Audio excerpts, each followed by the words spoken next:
사순절 첫 번째 주일에 주시는 하나님의 말씀은 누가복음 9장 37절에서 43절까지의 말씀입니다.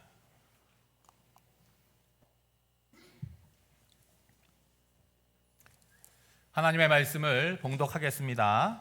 이튿날 산에서 내려오시니 큰 무리가 맞을새 무리 중에 한 사람이 소리질러 이르되 선생님 청컨대 내 아들을 돌보아 주옵소서. 이는 내 외아들이니이다. 귀신이 그를 잡아 갑자기 부르짖게 하고 경련을 일으켜 거품을 흘리게 하며 몹시 상하게 하고야 겨우 떠나가나이다. 당신의 제자들에게 내쫓아 주기를 구하였으나 그들이 능히 못하더이다. 예수께서 대답하여 이르시되 믿음이 없고 패역한 세대여, 내가 얼마나 너희와 함께 있으며 너희에게 참으리요. 내 아들을 이리로 데리고 오라 하시니 올 때에 귀신이 그를 거꾸러뜨리고 심한 경련을 일으키게 하는지라. 예수께서 더러운 귀신을 꾸짖으시고 아이를 낫게 하사 그 아버지에게 도로 주시니 사람들이 다 하나님의 위엄에 놀라니라. 아멘. 이 말씀은 살아계신 하나님의 말씀입니다. 하나님께 감사드립니다. 아멘. 일상의 믿음이라는 제목으로 하나님의 말씀을 전하도록 하겠습니다. 오늘 본문은 변화산에서 내려오신 예수님과 제자들에게 일어난 내용을 기록하고 있습니다. 산을 좋아하지 않는 분들은 산에 대해서 뭐라고 얘기를 합니까? 거 힘들게 내려올 거를 뭐하러 힘들게 올라가냐, 그렇게 얘기를 합니다. 여러분, 산을 올라가는 수고가 있어요. 그리고 산을 내려오는 수고가 있습니다. 그래서 등산이 운동이 되고 묘미가 있는 것이죠. 성경적으로 보면 산이라고 하는 것은 피난처를 의미합니다. 또한 구약의 많은 인물이 이 산에서 하나님을 만나는 경험을 하였죠. 여러분, 변화산에서 예수님께 나타났던 모세와 엘리야 역시도 산에서 하나님을 만난 경험이 있는 사람들입니다. 그런데 산 아래 내려왔을 때는 전혀 다른 상황을 마주하게 되지요. 출애굽기 32장에 보면 모세가 시내산에서 하나님을 만나서 언약을 맺게 됩니다. 하나님께서 모세에게 친히 돌판에 십계명을 새겨주시죠. 그 돌판을 들고 시내산에서 내려오는 거예요. 뭘 기대했겠습니까? 자기를 기다리고 있고 하나님의 말씀을 기다리고 있는 이스라엘 백성들을 생각했겠죠. 그런데 내려와서 땅에 있는 상황을 보니까 너무나 참혹한 거예요. 뭐하고 있었습니까? 금송아지를 만들어 놓고 이것이 우리를 출애굽시킨 하나님이라고 광란의 우상 숭배를 하고 있었습니다. 여러분, 엘리야도 마찬가지잖아요. 열왕기상 18장에 보면 갈멜산에서 엘리야가 바알과 아세라를 섬기는 제사장들 850명과 대결을 벌여요. 엘리야의 기도에 응답하신 하나님께서 하늘에서 불을 내림으로 말미암아 엘리야의 큰 승리로 끝이 납니다. 여러분, 엘리야가 산을 내려오면서 무엇을 기대했겠어요? 세상이 변화되었을 것이라고, 달라졌을 것이라고 기대를 했을 것입니다. 그런데 산 아래 내려오니까 어떤 일이 벌어지고 있습니까? 아합의 아내 이세벨이 오늘 내로 엘리야를 죽이겠다고 신에게 맹세를 한 그런 상황이었습니다. 여러분, 이처럼 산 위에서 벌어지는 일들과 산 아래서 마주하는 현실은 극과 극의 대조를 보이고 있다는 것이죠. 그러니까 어디를 동경하겠습니까? 산 위에 올라가기를, 산 위에 머물러 있기를 동경하는 거죠. 베드로도 마찬가지였잖아요. 여기가 좋사오니 우리가 초막을 짓고 여기가 살면 좋겠습니다 라고 얘기하지 않았습니까? 그렇지만 우리의 대부분의 삶은 산 위가 아니라 산 아래서 살아갈 수밖에 없다는 것을 우리는 알고 있죠. 변화산을 덮은 구름 속에서 하나님의 음성이 들려왔습니다. 이는 나의 아들, 곧 택함을 받은 자니 너희는 그의 말을 들으라 하셨지요. 여러분, 주님의 말씀을 산 위에서 듣고 실제로 살아가야 될 장소는 어디입니까? 바로 산 아래라고 하는 거죠. 이 변화산의 사건을 그림으로 그린 작품이 있습니다. 바로 그리스의 변형이라고 하는 작품이에요.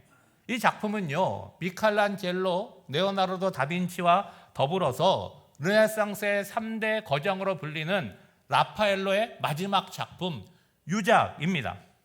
여러분, 이 그림을 아마 대부분 처음 보실 거예요. 딱 보는 순간 여러분 어떤 느낌이 드세요?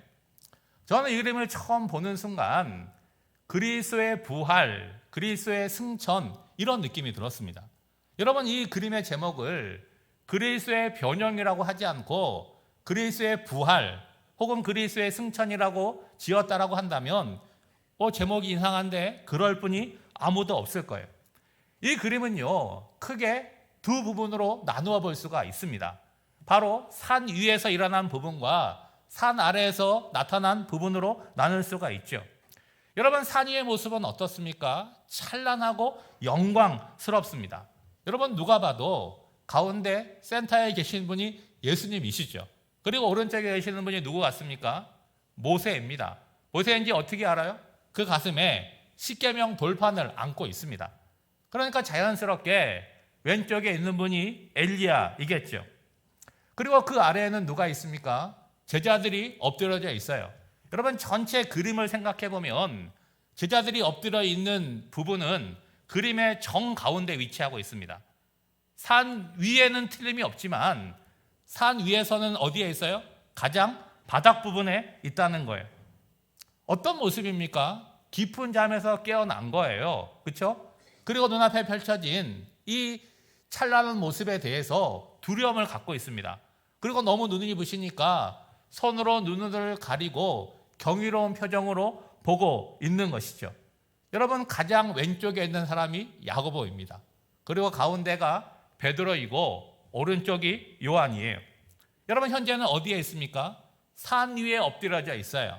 그렇지만 계속 거기에 있을 수는 없어요. 잠시 후에 산 아래로 내려와야 됩니다. 그리고 하단부는요 산 아래의 모습입니다. 산 위의 모습이 찬란하고 영광스럽고 질서정연한 반면에 산 아래의 배경은 어떤 색깔입니까? 까만 색깔이에요. 어둠입니다. 그리고 뭔가 좁은 공간에 사람이 많아요. 무질서합니다. 그리고 우리가 이렇게 보면서 느끼는 건 뭐예요? 저마다 자기 주장을 하고 있는 것처럼 굉장히 시끄러운 모습처럼 보이게 되죠. 여러분 오른쪽 그림에는요 귀신 들린 아이를 데리고 온 아버지가 있잖아요. 뭔가를 기대하고 왔지만 기대가 충족되지 않아서 낙심한 표정입니다. 그리고 왼쪽에는 이 아이를 어떻게 해보려고 하지만 잘 되지 않아서 우왕좌왕하고 있는 9명의 제자들이 그려져 있습니다. 여러분 제자들의 그림을 잘 보시면 가장 뒤쪽에 2명의 제자는 책을 펼쳐서 뭔가를 찾고 있죠. 또한 제자는 예수님이 올라가신 그 산을 손가락으로 가리키고 있습니다. 그렇지만 9명의 제자 가운데 어느 누구도 산을 향해서 시선을 두고 있지는 않고 있죠. 오늘 우리들에게 이 산 위에와 산 아래 가운데 어디에 머물기를 원하느냐고 묻는다고 한다면 100이면 100 다 산에 머물기를 원할 것입니다. 그러나 우리의 현실은 어디예요? 산 위가 아니라 어둡고 무질서하고 아픔과 슬픔이 있는 산 아래, 바로 현실의 삶이라고 하는 것이죠. 그러므로 여러분 산 위에 올라가서 하나님의 영광을 체험하는 것은 너무나 소중하다는 거예요. 여러분 산 위에서 예수 그리스도의 영광을 경험해야 되는 이유는 뭡니까? 산 아래에서 하나님의 사람으로 능력 있게 살기 위함인 거죠. 그런 의미에서 신앙생활은 무엇입니까? 라고 묻는다면 이렇게 예배의 자리에 함께 모여서 하나님의 영광을 보는 거예요. 나에게 주시는 하나님의 말씀을 듣는 것입니다.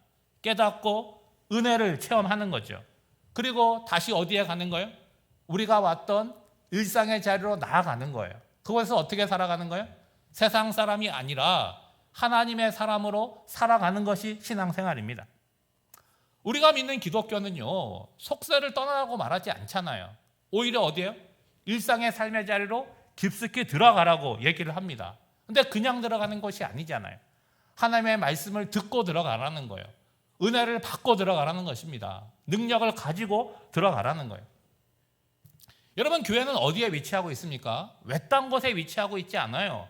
산속에 위치하고 있지 않습니다. 우리가 늘 다니는, 우리가 살아가는 삶의 중심의 교회가 위치하고 있죠. 한국 교회가 가장 부흥했던 시기가 있어요. 60년대, 70년대, 80년대입니다. 아마 그 시대를 경험했던 분들이 여기에 상당수 있는 것 같아요. 그때 여러분 삶이 어떠했습니까? 어려웠잖아요. 경제적으로만 어려운 것이 아니라 모든 것이 다 어려웠습니다.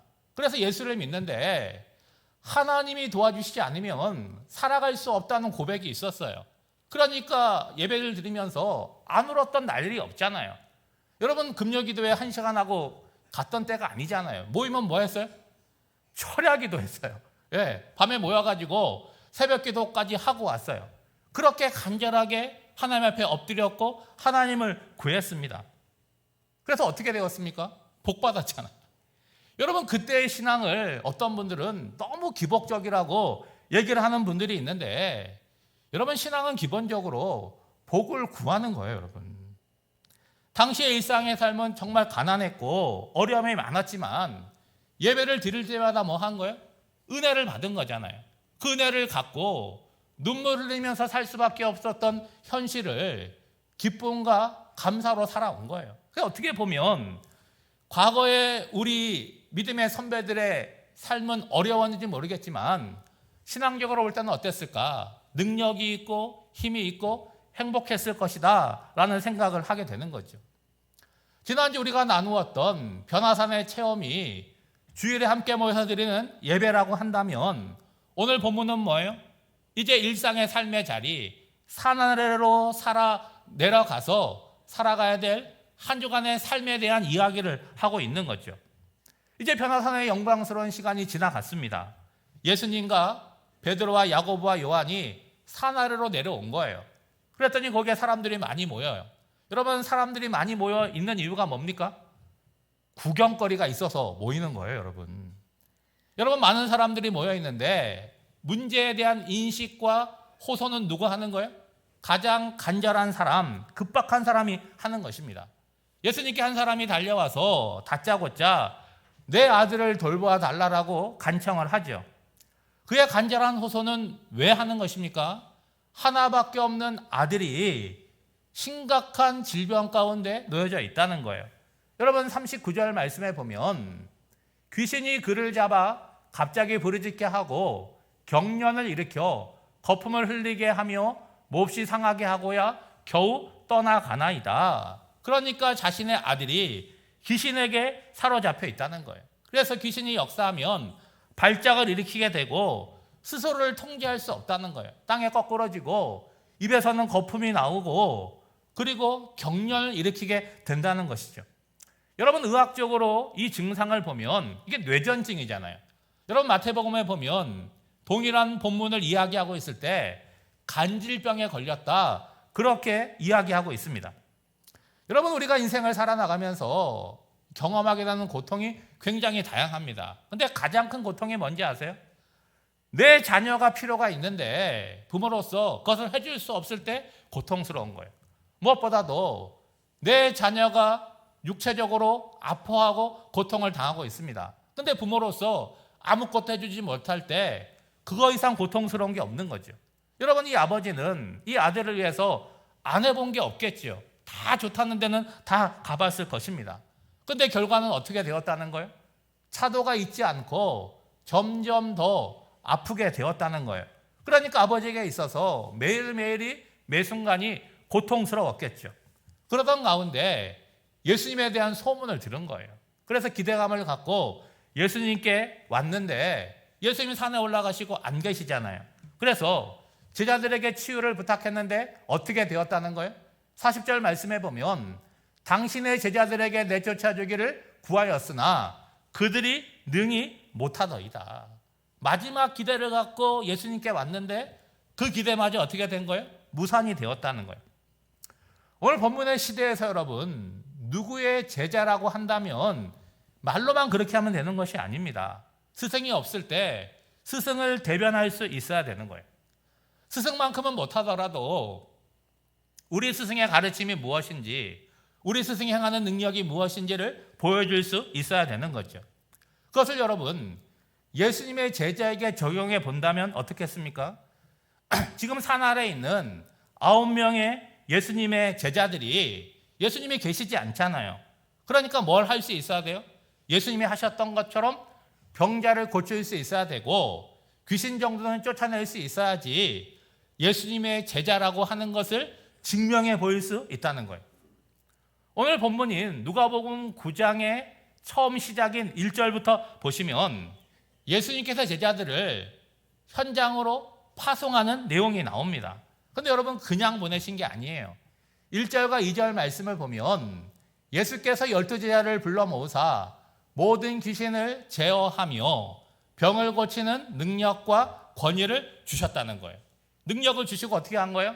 나가서 하나님 나라를 전파하며 앓는 자를 고치게 하려고 내보내신 거예요. 그래서 제자들이 나간 거 아니겠습니까? 나갔더니 어떻게 되었느냐? 그 결과들이 귀신을 많이 내쫓았다는 거예요. 그리고 병으로 고통당하는 자를 많이 고쳤다. 그렇게 성경은 기록하고 있습니다. 그러니까 제자들이 파송되어서 마을로 나갔는데 이들이 예수님의 제자라고 하는 것을 어떻게 한 거예요? 병자를 고치고 귀신을 쫓아냄으로 인해서 증명해 보였다는 거예요. 그러면 여러분 오늘 본문의 상황을 한번 상상해 볼 수 있지 않겠습니까? 예수님이 부재 중인 상황이에요. 게다가 12명의 제자 가운데 전교 1등, 전교 2등, 전교 3등도 예수님 따라갔어요. 나오면 9명만 남아있는 거 아니겠습니까? 근데 어떤 기회가 주어졌어요? 능력을 보여줄 수 있는 기회가 제공이 된 거잖아요. 그렇죠? 그리고 이들도 방금 전에 뭐 했어요? 예수님의 능력을 받아서 실제로 귀신을 쫓아냈고 병든 자를 고친 그런 경험을 가지고 있잖아요. 지금 사람들이 자신에게 집중하고 있습니다. 어떻게 해서든지 자신들의 능력을 보여줄 수 있는 기회가 왔으니까 아마 나름대로 최선을 다하지 않았겠습니까? 근데 결과는 어떻게 되었다는 거예요? 고치지 못했다는 거예요. 여러분 제자들은 얼마나 민망했을까요? 그렇죠? 아이의 아버지는 얼마나 실망했겠습니까? 혹시 예수님의 제자들이 예수님처럼 이 아이에게 귀신을 쫓아내고 온전케 할 수 있을까라고 기대했던 그 많은 사람들도 함께 실망했겠죠. 가장 문제는 뭡니까? 우리가 예수님의 제자라고 하는데 그것을 증명해 보이지 못했다는 거예요. 그런데 여러분 여기서 문제가 뭡니까? 거기에 모이는 많은 사람들, 이 아이의 아버지를 포함해서 거기에 모이는 사람들이 주목한 게 누구라는 거예요? 하나님은 아닌 것이 분명하잖아요. 뭘 주목한 겁니까? 예수님의 제자들이 예수님처럼 능력을 나타낼 수 있느냐? 사람에게 주목했다는 거예요. 여러분 예수님의 제자들은 다릅니까? 우리에게 기회가 왔다라고 여기고 하나님이 아니라 자신들의 능력을 나타내기 위해서 거기에 마음을 쏟았다는 거예요. 다시 말하면 여러분 하나님에 대한 믿음이 없어요. 하나님에 대한 시선이 없어요. 그런 것에 어떻게 하나님의 능력이 나타날 수 있겠습니까? 또한 누가 제자들을 변화할 수 있겠어요? 여러분 제자들만 귀신을 못 쫓아내는 게 아니잖아요. 거기에 모이는 사람 어느 누구도 귀신을 쫓아낼 능력이 없습니다. 그런데 예수님의 제자들이 귀신을 쫓아내지 못했다고 이 아이를 고치지 못했다고 비난하면 그럼 좀 과한 거 아니겠습니까? 그러나 그만큼 예수님에 대해서 제자들에 대해서 기대가 컸다라고 볼 수 있겠죠. 이런 상황에서 예수님께서 그 귀신 들린 아이를 데려라고 하시면서 이렇게 말씀하십니다. 41절이에요. 예수께서 대답하여 이르시되 믿음이 없고 패역한 세대여 내가 얼마나 너희와 함께 있으며 너희에게 참으리요. 예수님께서 바라보는 이 세대는 어떻다는 거예요? 믿음이 없는 패역한 세대라는 거예요. 여러분 이스라엘 백성들은 하나님을 믿는 사람들 아닙니까? 근데 왜 예수님은 그들을 향해서 믿음이 없다라고 말씀을 하는 거예요? 하나님을 분명히 알고 있지만 여러분 하나님에게 집중하고 신뢰하고 있지 않다는 거예요. 이어서 나오는 패역하다는 그 단어가 더욱더 의미를 분명하게 하지 않습니까? 하나님을 믿는다고 하면서도 신뢰하지 않을 뿐만이 아니라 패역해요. 패역이 뭡니까? 순종하지 않는다는 거예요. 그리고 반항한다는 거죠. 이들은 믿음이 무엇인지를 모르고 있고 오해하고 있다는 거죠. 지금 귀신 들린 아이를 치유하는데 이들은 어떤 생각을 갖고 있습니까? 제자들이 예수님으로부터 귀신을 쫓아내고 병든 자를 고치는 능력을 전수받았어야 된다라고 생각을 하는 거예요. 여러분 오늘 우리도 마찬가지잖아요. 우리가 믿음을 갖고 하나님을 믿는데 우리가 주안점을 두는 게 뭐예요? 간절한 마음이 있어야 된다. 열심을 내야 된다. 방점이 누구한테 찍히는 거예요? 오늘 나한테 찍히잖아요. 너의 문제라는 거예요. 너가 열심을 내지 않기 때문에, 너가 충성하지 않기 때문이라고 얘기하잖아요. 여러분, 그런 것은 믿음이 아닙니다, 여러분. 믿음은 오늘 나의 삶에 예수님을 초청하는 거예요. 예수님이 오셔서 나의 삶의 주인이 되어주셔서 나로 하여금 생각하고 말하고 판단하고 나를 통해서 능력을 나타내는 거예요. 그런 점에서 여러분, 믿음을 갖는다라고 하는 것은 상당히 어려운 것입니다. 왜냐하면 하나님의 응답은요, 우리가 간절히 원하는 그 방식대로 이루어지는 것이 아니기 때문이에요. 여러분, 살아보셔서 아시겠지만 오히려 우리가 힘들고 괴로운 그 상황 가운데 주님이 찾아오셔서 우리와 함께 해주십니다. 그래서 우리로 하여금 인내하게 하시고 그 어려운 상황을 이길 수 있는 힘을 주시는 거죠. 앞서서 말씀드린 것처럼 우리 믿음의 선배들처럼 경제적으로 상황적으로 어려운 시대를 살아가지만 함께 하시는 하나님으로 말미암아 어떻게 되는 거예요? 기뻐하고 감사하며 그 고난의 길을 걸어갈 수 있도록 인도하시고 안내해 주신다는 거예요. 지금 예수님의 마음을 한번 생각해 보세요. 얼마나 급하고 얼마나 안타깝겠습니까? 이미 십자가의 고난에서 말한 바가 있습니다. 그러니까 제자들과 함께 있을 시간이 이제 얼마 남지 않았어요. 근데 현실의 제자들은 어때요? 성장이 더디고 믿음이 없습니다. 지금 변호사에 올라가셨다가 내려오셔서 이제 얼마 있으면 십자가에 죽으시고 부활하시고 하늘로 올라가게 될 것입니다. 그러면 누가 마음에 걸리는 거예요? 남겨지게 되는 제자들이 마음에 걸리는 거죠. 그러니까 이 제자들의 현실의 상황에 대해서 예수님의 고민은 뭐예요? 야, 믿음이 없구나, 게다가 폐역하구나 하는 것을 말하고 있는 거죠. 이제 아이를 데려오라고 하시는데 예수님 앞에 나오는 아이 속에 있는 귀신이 역사하게 되는 거 아니겠습니까? 어떻게 해요? 아이를 땅에 거꾸로 틀이고 몸을 경직하게 만드는 거죠. 귀신이 마지막 발악을 하는 것입니다. 여러분, 그것을 바라보는 사람들은 얼마나 놀랍고 두려웠겠습니까? 이제 예수님께서 귀신을 꾸짖어 내쫓아 버렸어요. 아이 속에 있는 귀신이 쫓겨나갔으니까 아이는 온전해진 거죠. 상황이 종료됐습니다. 여러분, 오늘 본문에는 나오지 않았지만 동일한 본문을 기록하고 있는 마태복음과 마가복음을 보면 제자들이 예수님께 와서 질문하는 거예요. 왜 우리는 귀신을 내쫓지 못했습니까? 라고 물어요. 이에 대한 예수님의 대답이 마태복음과 마가복음이 다릅니다. 마태복음에는 믿음이 없기 때문이다 라고 말하고 있어요. 정확하게는 믿음이 작기 때문이라는 거예요. 그럼 얼마만큼의 믿음을 요구하세요? 놀랍게도 겨자씨 한 알만한 믿을만을 요구하십니다. 마가복음에는요, 기도 외에는 이런 유가 나가지 않는다라고 말씀하세요. 왜 동일한 사건에 대해서 마태는 믿음이라고 얘기하고 있고 마가는 기도라고 이야기하고 있을까요? 그러면 여러분, 믿음과 기도는 다른 것입니까? 믿음은 기도로 연결되지 않습니까? 그리고 믿음으로 드리는 기도는 능력이 있는 것이죠. 여러분, 기도는요, 하나님과 내가 연결되고 하나님과 내가 나누는 대화입니다. 여러분, 단순한 대화가 아니잖아요.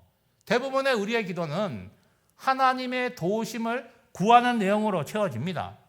여러분, 구할 때 어떤 마음으로 구하는 거예요? 하나님을 믿고 신뢰하는 마음으로 구하는 것이 기도인 것이죠. 왜 믿음을 말하다가 기도를 말하는 것입니까? 귀신을 쫓아내고 병든 자를 고치는 것은 능력을 내가 받아서 특별한 어떤 것을 내가 갖고 있어서 그것을 행사하는 것이 아니기 때문이죠. 여러분, 믿음이 있다라고 하는 것은 아주 단순한 거예요. 능력이 나한테 있는 것이 아니라 하나님에게 있음을 알고 인정하는 것입니다. 그것을 내가 하나님으로 넘겨받고 전수받는 것이 아니에요. 내 인생의 주인이 되신 하나님께서 나를 통해서 일하심이 나타나는 거죠. 사도행전 3장에 보면 베드로와 요한이 성전에 올라가다가 성전 미문에 앉아있는 안진뱅이를 이렇게 세우는 능력을 나타냅니다. 여러분, 사람들이 베드로와 요한을 주목하게 되죠. 그때 베드로가 한 말이 뭡니까? 사도행전 3장 16절 말씀이에요. 예수로 말미암아 난 믿음이 너희 모든 사람 앞에서 이같이 완전히 낫게 하였느니라. 누가 낫게 하였다는 거예요? 예수로 말미암아 난 믿음이라고 얘기하는 거죠. 그러므로 기도는 뭐냐? 하나님만이 하실 수 있음을 믿고 구하는 행위라고 얘기할 수 있습니다. 우리도 예수를 믿으니까 다 믿음이 있다라고 얘기할 수 있어요. 근데 여러분, 믿음이 내 속에서 성장하고 구체적인 능력으로 나타나려면 여러분 뭐 해야 됩니까? 기도해야 된다는 거예요. 우리가 해결받아야 될 문제를 가지고 하나님 앞에 나아가는 것, 이게 뭐예요? 믿음의 행위잖아요. 왜 이게 믿음의 행위입니까? 내가 해결할 수 없는 문제라고 하는 걸 내가 인정하잖아요. 그리고 누구한테 그걸 맡깁니까? 그 문제를 해결할 수 있는 하나님에게 믿음으로 맡기는 거죠. 여러분, 내가 붙들고 있으면 그냥 근심하고 걱정거리만 되고 아무런 해결이 안 돼요. 그렇지만 믿음으로 하나님께 맡기면 그제부터 하나님께서 일하심을 경험하게 되는 거죠. 그러므로 여러분, 온전한 믿음을 갖고 하나님께 기도한 사람은 어떻게 되는 거예요? 하나님께 맡기게 되고 동일한 상황 가운데 살아가지만 기쁨과 감사를 회복하게 되는 거죠. 이제 뭐만 기다리면 되는 거예요? 하나님이 어떻게 일하시는 것인지만 기다리면 되는 것이죠. 어떻게 응답하실까요? 하나님이 원하시는 때에 하나님의 방법으로 응답해 주시겠죠. 그러므로 하나님의 능력을 믿는 자들은 반드시 기도하고 기도할 때 믿음이 깊어질 뿐만 아니라 하나님의 능력도 경험하게 되는 것입니다. 여러분, 서두에 말씀드린 대로 신앙생활이 뭡니까? 산 위에서 경험한 하나님의 영광을 가지고 산 아래에서 살아가는 것이라고 말씀을 드렸어요. 근데 어떻게 살아간다는 거예요? 믿음을 가지고 기도하며 하나님의 도우심을 받으며 살아가는 거예요. 사랑하는 성도 여러분, 오늘은 사순절 첫 번째 주일입니다. 이 예배를 마치고 우리는 교회를 떠나 우리에게 주어진 일상의 삶의 자리로 다시 나아가서 한 주를 사게 될 것입니다. 어려움이 분명히 있을 것입니다. 내 뜻대로 안 되는 일들도 분명히 있을 것입니다. 그렇지만 뭐 할 수 있어요? 믿음을 붙들고 하나님께 간구할 수 있는 자격이 우리에게 주어져 있는 거죠. 그럴 때 하나님께서 어려운 문제 가운데 내 뜻대로 되지 않는 일들 가운데 하나님이 역사하시겠죠. 이번 한 주간도 그 믿음과 그 믿음으로 기인한 기도를 통해서 넉넉히 승리하는 삶을 살아가시기를 주님의 이름으로 축복합니다. 기도하겠습니다. 하나님 아버지, 우리는 하나님의 부르심을 받은 주님의 백성이요 주님의 자녀들입니다. 날마다 은혜와 사랑을 받고 살면서도 세상에서 주눅들고 낙심하며 살아갈 때가 많습니다. 그런 우리들에게 주님은 믿음을 요구하시고 기도하라고 권면하십니다.